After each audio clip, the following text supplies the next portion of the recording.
In addition to the economic penalties we're imposing, we're also taking steps to defend our NATO allies, particularly in the East. Tomorrow, NATO will convene a summit. We'll be there to bring together the leaders of 30 allied nations and close partners to affirm our solidarity and to map out the next steps we will take to further strengthen all aspects of our NATO alliance.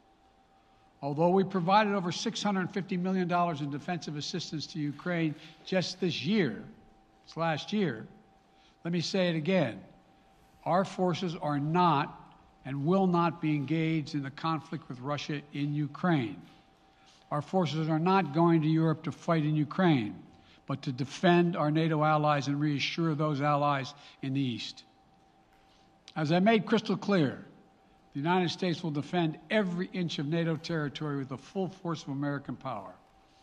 And the good news is, NATO is more united and more determined than ever. There is no doubt that the United States and every NATO ally will meet our Article 5 commitments, which says that an attack on one is an attack on all. Over the past few weeks, I ordered thousands of additional forces to Germany and Poland as part of our commitment to NATO.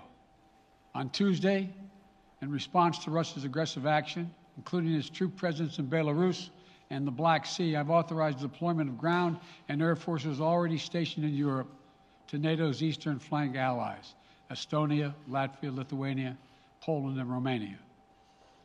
Our allies have also been stepping up, adding the other allies, the rest of NATO, adding their own forces and capabilities to ensure collective defense.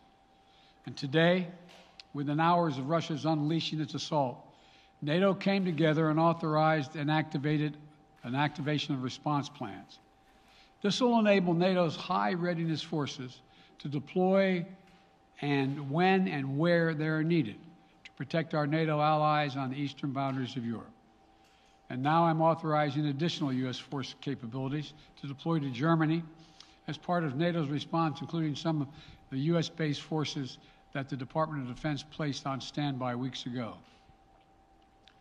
I've also spoken with Defense Secretary Austin and Chairman of the Joint Chiefs, General Milley, about preparations for additional moves should they become necessary to protect our NATO allies and support the greatest military alliance in the history of the world, NATO.